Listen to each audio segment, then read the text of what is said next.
Well, welcome to 2026. That sounds strange, but here we are, 2026. Another year's gone by and another year's opened up. And this year's special, and today's even more special for me because my oldest daughter had my fifth grandchild this morning, and her name is Libby June. So I'm a very happy granddaddy right now. But getting to business, starting off to be a pretty volatile year. There's a lot of reasons for that, and a lot of geopolitical, a lot of economic reasons. I know probably today is the 20th, and a lot of you have seen a lot of volatility in the market. The Dow Jones down about 850 last I saw, still up about 0.93 for the year. The S&P 500 down about 131, down about 0.49 for the year. A lot of that is coming from this Greenland issue that Trump's talking about, which we'll go into in just a minute. But a big question that I've gotten from a lot of clients is with the movements in the precious metals market. They say, Brad, should I be buying silver and gold? And, that's not part of my business, so I'm not really licensed to give advice in that. But, I'll always just say from a personal standpoint, that I look at owning the actual precious metals. It's kind of a hedge, just a protector of your purchasing power. But there's a lot of reasons why they've gone crazy this year. Gold is up about 8.9% year to date. Now, silver, that's a different story. It's up 21.9, nearly 22% year to date. And a lot of that's happened just in the last week or so.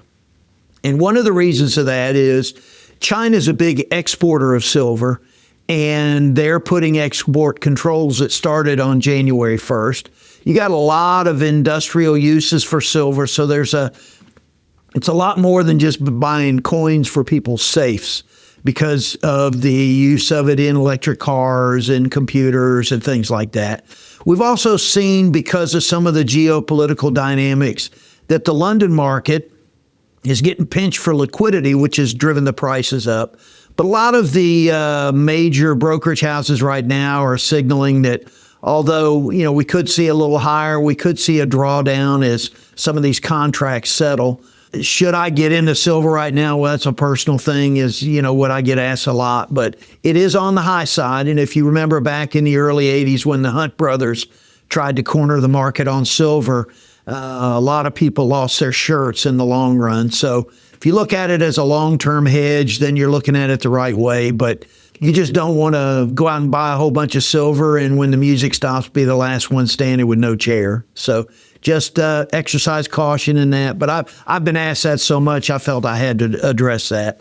So let's get to the Greenland issue, because that's causing a lot of the market turmoil today. Trump is talking about annexing it or adding it to the United States. And it's always been a strategic part of the United States. And one thing to always remember about this president, if you've never done so, I'd read The Art of the Deal that he wrote decades ago, because it really describes how he operates. And JP Morgan and Goldman Sachs are really thinking there's going to be a negotiated settlement. Donald Trump is just one of those that comes in asking for the moon and, knowing he's going to settle for a lot less, but starting out the negotiations from a position of strength. And I think we're seeing a lot of that now, but it is roiling the markets. And where that brings us to is, just remember this, that you need a steady hand in the market. And that's what we do at Sound Income Strategies. We provide a steady hand and strategy, and you're going to have ups and downs, and we're going through them now. But what matters is you keep emotions out of it, and you stay with the plan.